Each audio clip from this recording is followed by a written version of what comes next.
Hello, my name is Rob Bailey. I'm the Director of Climate and Sustainability at Marsh McLennan, and welcome to the first BRINK Live conversation about climate change. Now, this is going to be a very big year for the climate, and that's because at the end of the year in Glasgow, we're going to have COP26, which is going to be the most important international climate summit since Paris. And there's a huge amount of build-up and preparation that's going into this meeting. There's a series of events and discussions in the run-up to COP26. And what we're going to be doing over the course of the next few months is hosting a number of these conversations to highlight some of the key insights, analysis, and reflections that have come out to some of these preparatory conversations and meetings and events in the build-up to Glasgow. If you want to learn more about upcoming BRINK events or sign up for BRINK's newsletter, you can do so at brinknews.com. But for now, for the next 30 minutes or so, myself and Daniel Quiggin are going to be discussing some of the themes that emerged from London Climate Action Week, which took place at the end of June. Dan, welcome. Thank you very much. Thanks for having me. Really nice to see you. Good to see you too, Dan. So Dan is a senior research fellow at Chatham House in the Energy, Environment and Resources Department there. And of course, Chatham House is one of the foremost foreign affairs think tanks in the world. So it's great to have you here, Dan. If we can start with the impacts of climate change. So I think these are really becoming increasingly apparent around the world. You know, last year we saw a record-breaking wildfire season in the Western US.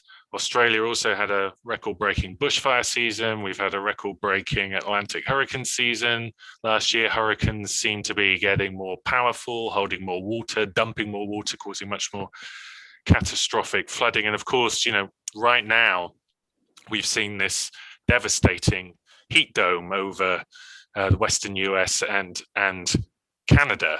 And of course, all of this is with only around 1 degree Celsius of warming above pre-industrial levels. So there's, you know, with the best will in the world, there's a lot more warming and a lot more climate change to come.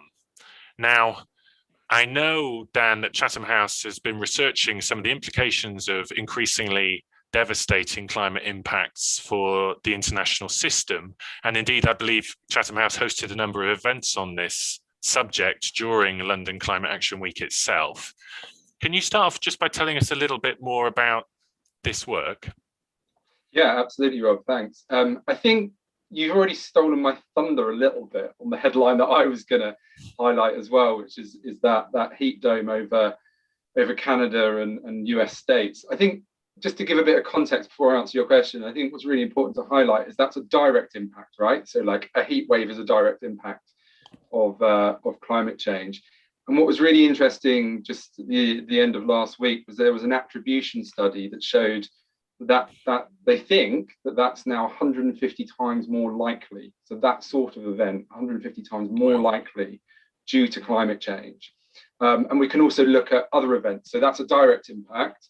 What we call a systemic or a cascading impact is when a chain of events happen from an initial cause, a direct impact. So an example of that might be, we saw in Texas a few months ago, but I think it was back in February, wasn't it? A really cold snap over Texas, really unusual. I think the most extreme low temperatures in 30 years, and that was due to a weakening of the polar vortex over the Arctic, which allowed really cold air to come down towards Texas. The systemic or cascading impact of that is due to the fact that there were water shortages and rolling power shortages, which led to silicon chip factories having to close down in Texas, which then led to contributed to a global shortage of chips for computers.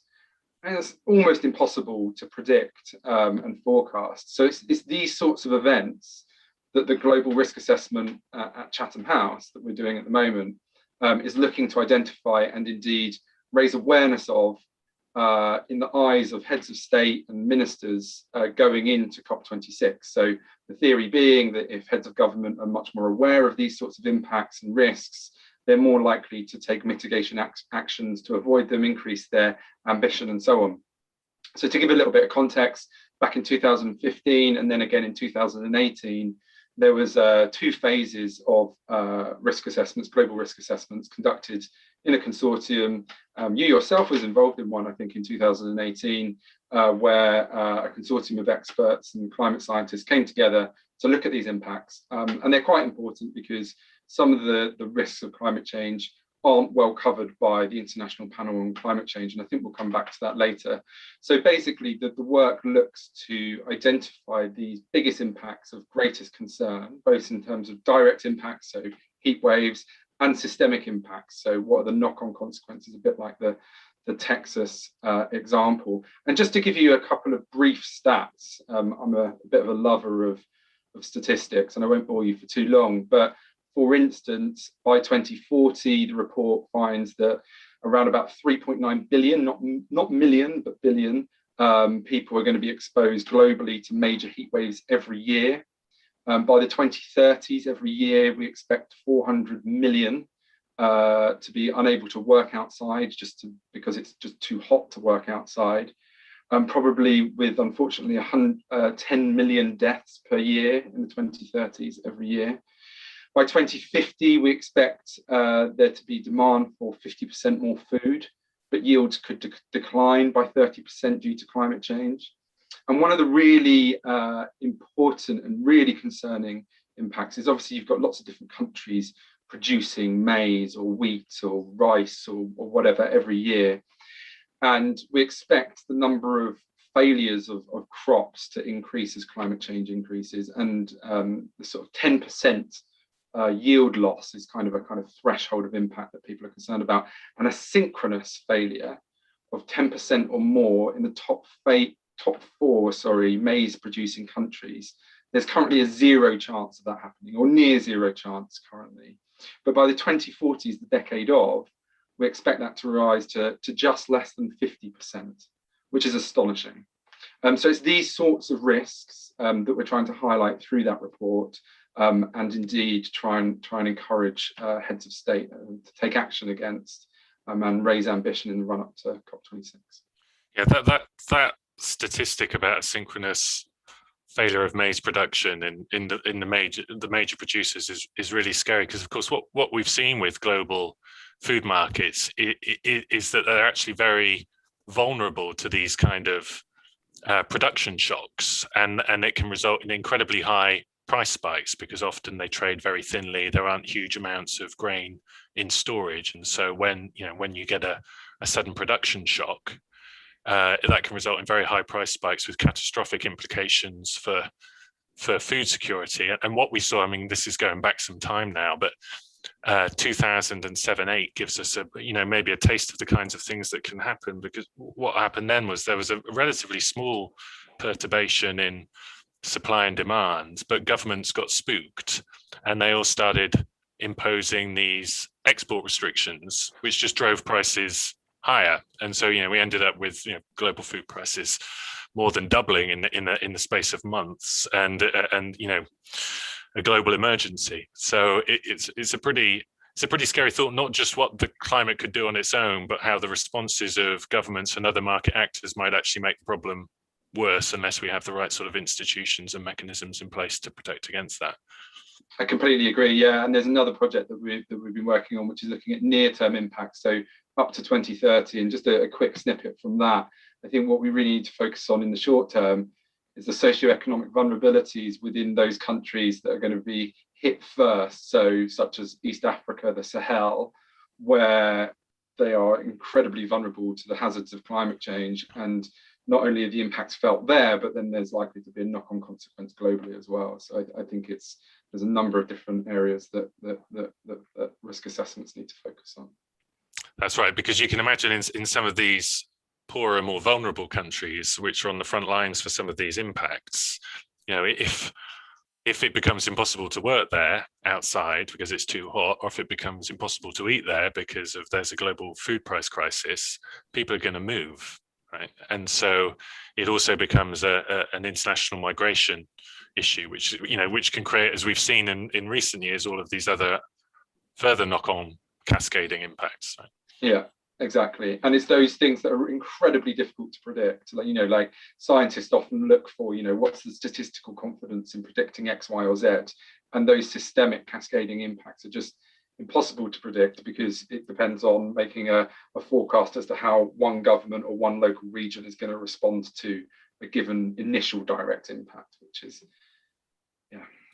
Well, let's turn to the sort of the complicated business of actually undertaking a risk assessment, a climate change risk assessment. And so here in the UK, where we both are, the Independent Committee on Climate Change, which is a statutory body which advises the government independently on what its climate change policies and response should be, published an independent experts climate change risk assessment for the UK, I think last month, very recently. And essentially that concluded that the UK's attempts to adapt to climate change weren't keeping pace with climate change itself. And unless there was a sort of a significant increase in the level of ambition and investment that we were undertaking, then things were going to get pretty hairy, pretty dicey here in the UK. On the other hand, at least we have a climate change risk assessment that is telling us that. So I guess the first question, based on the work that you've been doing at Chatham House, what's the state of play with respect to climate change risk assessments more broadly around the world? Do businesses and governments have the data and the information that they need to properly prepare for these impacts? It's a really good question. I think it's really important to first just set a tiny bit of context, which is obviously under the UN body, the UNFCCC, there's an organization called the International Panel on Climate Change, and they have these regular assessments of the state of play in terms of climate change, which includes risk assessments or a degree thereof. And the IPC are incredibly authoritative and an important body, but they have very high statistical thresholds that they need to meet. So their risk assessments really constrain themselves to those kind of well predictable, for want of a better phrase, those events that they can say with a high statistical confidence are going to happen. And what increasingly risk experts the world over are calling for is not just those events that we know are definitely going to happen with a certain degree of emissions into the atmosphere, but also those low probability but high impact events, which can cause, as we've already talked about, these really big impacts. And it's those events that are less well documented. And so many people are calling for regular, robust, and incredibly granular climate change risk assessments beyond what the IPCC produce, and similar to that you referenced from the UK's Committee on Climate Change.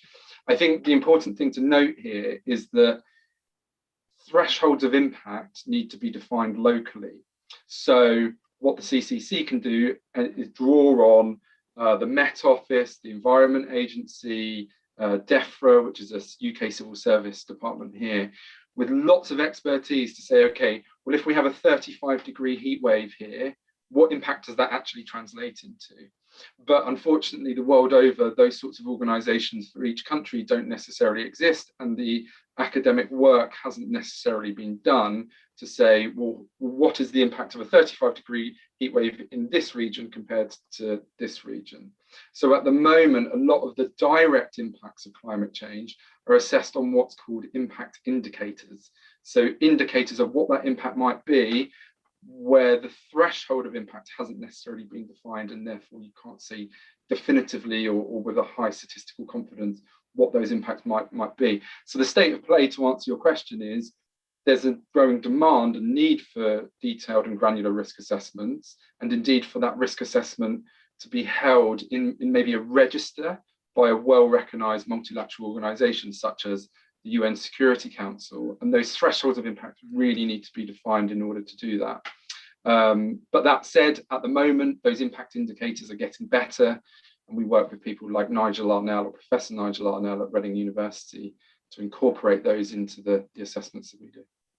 One of the things that we're seeing at Marsh McLennan among our clients is growing demand from businesses to be able to assess how natural catastrophe risks, floods, extreme heat,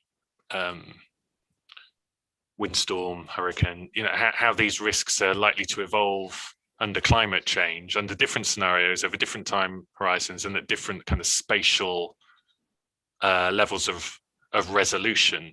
And they need to be able to do this in part for kind of climate reporting purposes, but also now because they're increasingly needing to actually make strategic decisions, about where to invest and where they need to try and build resilience, and thinking about what the implications over the medium to longer term might be for their insurance costs. All of these sorts of things start to come into play, and it's also an area where we've seen a lot of activity from financial institutions in particular. So investors and banks want to understand what the physical risks are in their portfolios, how much exposure they have to flooding in their real estate portfolios, for example. And insurers, of course, need to understand it from an underwriting perspective. So these sorts of analyses are starting to percolate through the financial system and into the private sector as well, which I think is probably a very good thing. I just want to quickly come back to the business perspective again on this question of cascading risks, and in particular, I don't know if you've got any views on, how businesses with complex trade dependencies and international supply chains should be thinking about trying to manage these sorts of things or get their arms around them. What kind of advice would you have for a business that's sort of potentially facing these cascading risks in the future?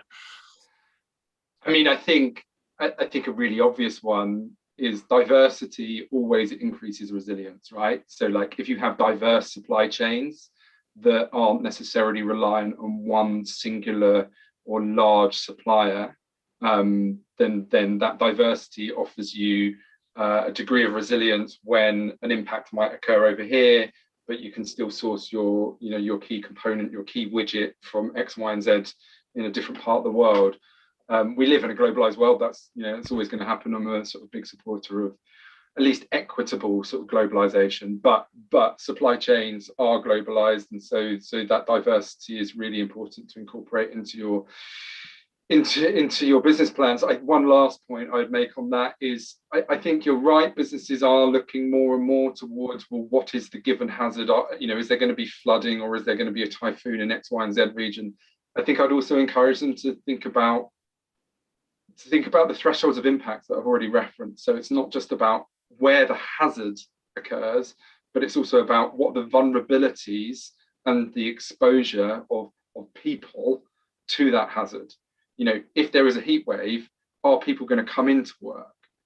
Are they simply not going to be able to get into their cars? Will the flooding mean that actually there's more infrastructure that means that they can get to work? Or, it's not just the hazard, it's the impact. And those thresholds of impacts are not well defined. So I think it's absolutely fantastic that businesses are getting on board with this, and it makes complete sense. You need to understand your risk in order to know whether your business is going to be profitable and perform well in the future. But it's not just the hazards, it's also the impacts. Needs to be integrated into a proper sort of scenario analysis and contingency planning framework, I think. Right, let's turn now to emissions reduction, of course, and which is the bread and butter of the climate conversation, I guess. And in the last few months, as COP26 approaches, we've seen this literal explosion in net zero targets among governments, among businesses, among financial institutions. How big is this movement now? So I think it's bigger with countries than it is necessarily companies. That said, so about 61% of the largest emitting countries have committed to net zero targets, pledges, and around 21% of the world's 2,000 largest public companies have also now committed to net zero. So yeah, it's pretty big. It's pretty big.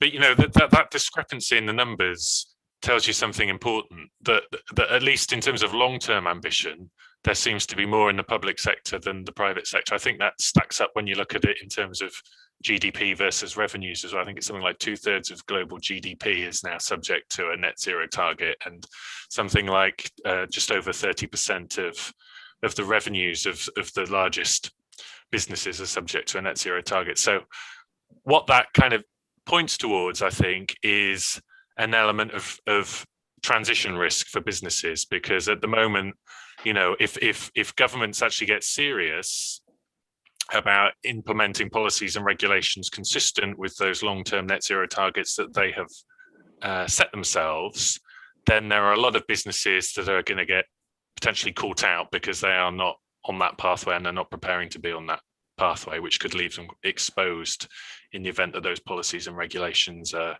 implemented. Why is it, do you think, Dan, that we're seeing this explosion in net zero targets? Like, what's behind it? Why are they important? I think there was a fairly sort of salient and wise strategic decision taken by NGOs and other campaigners some time ago, that getting countries to sign up to 80% reduction by 2050 or whatever it might be, you know, just simple reductions, absolute reductions, was really difficult, because there's still lots of countries that are still dependent on fossil fuels. And so net zero, in a way, kind of buys you a degree of flexibility, because you're essentially saying, well, we can balance emissions against removals from, you know, CO2 being sucked out the atmosphere. So it buys a degree of flexibility, and therefore maybe more buy-in and consensus building towards real action from those countries that historically maybe haven't felt that the onus is on them, or that they are responsible. So, and I think that has been achieved. And I think also there's been a recognition by the scientists, by the climate scientists, that actually meeting a carbon budget for 1.5 or 2 degrees looks increasingly difficult. So, you know, those what are called greenhouse gas removals, you know, sucking CO2 out of the atmosphere, scientifically is arguable that is necessary. So I think that's why we're seeing such an explosion in net zero. Yeah, I mean, one of the areas where we've seen a lot of movement recently, of course, is the financial sector. So there's this Glasgow Alliance for Net Zero, comprising asset owners and asset managers and banks, which have committed to transitioning their portfolios to net zero emissions by 2050 or sooner, which account for over $70 trillion of financial assets now, which is a not insignificant amount of global financial capital, right? And yeah. So you can imagine, you know, when you have that amount of financial capital that is actively seeking to invest in or lend to businesses which themselves are aligned with a net zero by 2050 pathway, then that of course is going to create the incentives for other businesses in the real economy to move in that direction. And, you know, Oliver Wyman did some research with CDP earlier this year, looking at Europe, where they found that there was well over 4 trillion euros, I believe, of banking capital in Europe, a surplus of well over 4 trillion euros of banking capital in Europe, above the level of demand from the corporate sector for net zero investment. So, you know, that presents a real opportunity for businesses that are able to align themselves with these net zero pathways to actually access capital on a more favorable basis, because, you know, because there is this potential oversupply of net zero aligned financial capital, which I think is a very powerful, or should be a very powerful incentive for businesses. But yeah, I have to admit, one of the things I picked up a little bit over London Climate Action Week, in some of the meetings and in some of the coverage of the conversations, was, you know, I guess something of a backlash against net zero. You know, opinions that it was, you know, perhaps often, you know, greenwash was a word that was used in some cases. Is that something that you're picking up? Are you hearing this at Chatham House? Yeah, and I have to admit, I am personally somewhat skeptical of net zero myself, and it's a topic that I research quite a lot through the lens of one particular technology, which is called bioenergy with carbon capture and storage. I'll come on to that in a second. I think I think there are pros and cons, and I think I'll just caveat what I'm about to say with, perfect should not be the enemy of the good, right? And these things are always moving towards something better and better. But I think it is also important to step back and reflect upon what net zero really is and what it's not. So what it's not is absolute zero. So absolute zero would be just to say all emissions go to zero. The net of net zero is to say we're going to balance out the remaining, or what's called residual emissions, through sucking CO2 out the atmosphere in different forms. And the reason that this has come about, and we've already touched upon it a little bit, is one, because there's residual emissions from sectors like steel and shipping and aviation, which we're not entirely sure how to decarbonize yet. But also because historically there's been a lack of action, right? We need to accept that. Countries, particularly the big emitters, have not done what they've needed to do in order to reduce emissions fast enough. And that's left us in the situation where there's now roughly, based on current emissions trajectories, a 1% chance of meeting the Paris Agreement of 1.5 degrees, and about a 5% chance of staying below 2 degrees worth of warming.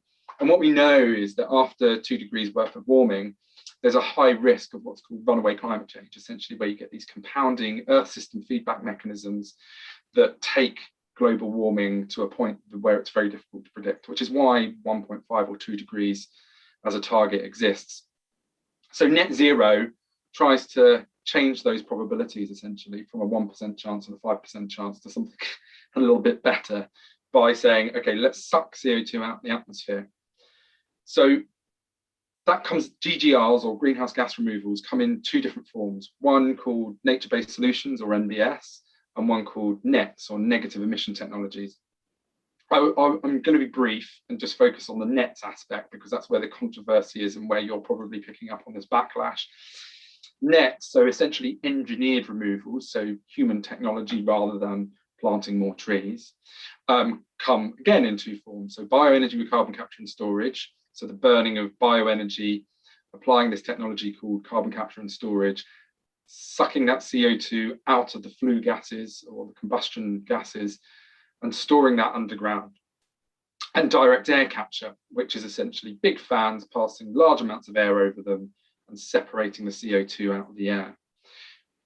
What thermodynamics tells us, and don't worry, I'm not going to get massively into thermodynamics, but what thermodynamics tells us is that separating a diffuse gas from a diffuse gas is incredibly energy consuming. And this then has implications for both technologies. Essentially for BECCS, it means huge amounts of biomass will be required. So that means lots and lots of forests, or lots and lots of biocrops, dedicated biocrops, which in turn has implications for biodiversity. If we're having to plant huge plantations of monocultures of fast-growing trees or monocultures of fast-growing energy crops, then what are we displacing? Where does the food growing go? What happens to the biodiversity? There are other problems as well, but I won't go into them now. And for direct air capture, it becomes, well, where does that energy come from? Does it come from fossil fuels, in which case it sort of is tending towards a zero-sum game, deploying direct air capture to be powered by fossil fuels to suck CO2 out of the atmosphere? It sort of almost becomes a sort of self-perpetuating zero-sum game.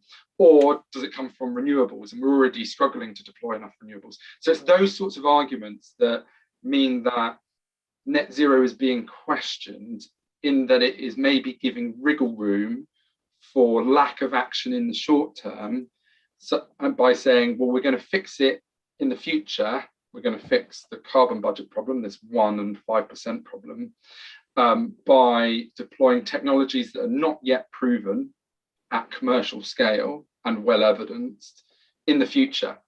So does net zero in a way delay or deter the reductions that we need now? So one really quick solution is to say, separate the targets. So you have a net zero where you have a reductions target and a removals target, and you can change the proportion of those reductions versus removals over time as those technologies prove themselves. And I guess however you do it, the key thing is that we have credible near-term targets based on ambitious emissions reductions in the very near term. I mean, that seems to me the really key thing. And any business or government that's setting a long-term net zero target needs to back that up with credible near-term ambition and targets that can be reported against. We've only got a couple of minutes left, but I don't want us to finish without discussing COP26 itself. Okay, so I started off the conversation by saying this is the most important meeting since Paris, but without going into any detail about that. But maybe you could just take a minute or two just to outline why this meeting is so important, Dan.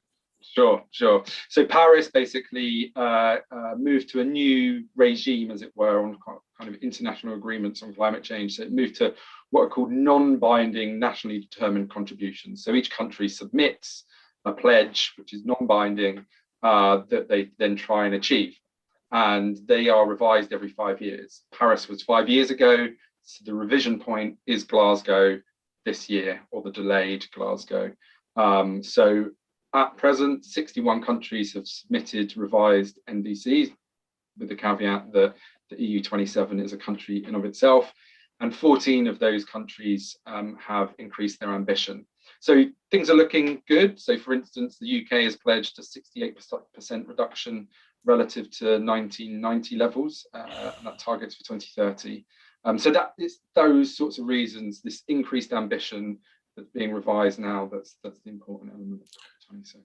But of course, I mean, even though that gap, I guess, between what's needed and what governments are pledging is kind of gradually closing as these commitments are made in the run up to COP26, there's still a pretty big gap left, and it's inconceivable that we're going to come out of COP26 with the job done, it seems to me. Oh, absolutely, yeah. The COP26 is not the end game by any means, and I don't think any businesses or governments should be under the kind of illusion that's the case. We need to keep increasing ambition and importantly keep increasing near-term action as well. It's not just about what we're going to do in the future around net zero and the deployment of BECCS, but also about what we do in the immediate term. Right.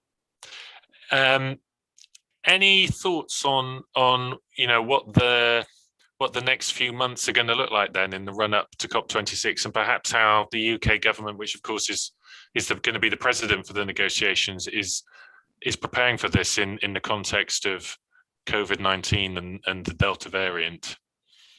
Yeah, I mean, look, the COP president, UK COP president, Luke Sharma, sort of reiterated a few weeks ago that the plan is to hold the conference in person. I think my personal opinion, and stress personal opinions, I think it probably become somewhat of a hybrid event due to COVID. Some of the normal preparatory sessions have been delayed and obviously held virtually where they can be.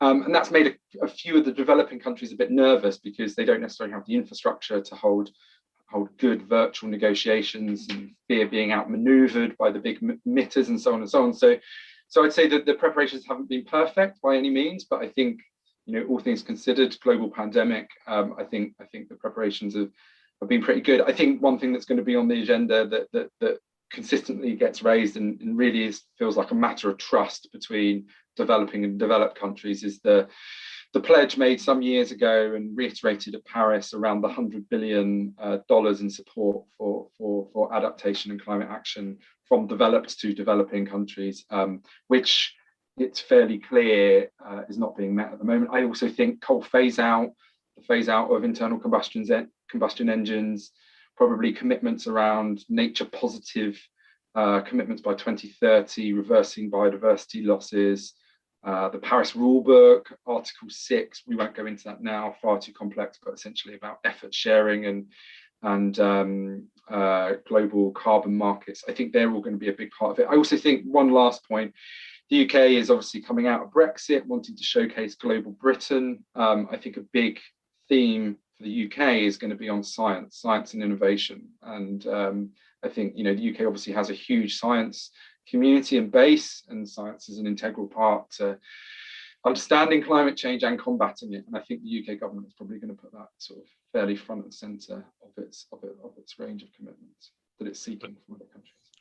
Sounds to me like we need some breakthroughs on BECCS and direct air capture anyway, from what you were saying. All right, Dan, listen, it's been really great talking to you. Thanks very much for your time. It's been really insightful. And I'd like to thank everybody else who's joined the conversation and stuck with us.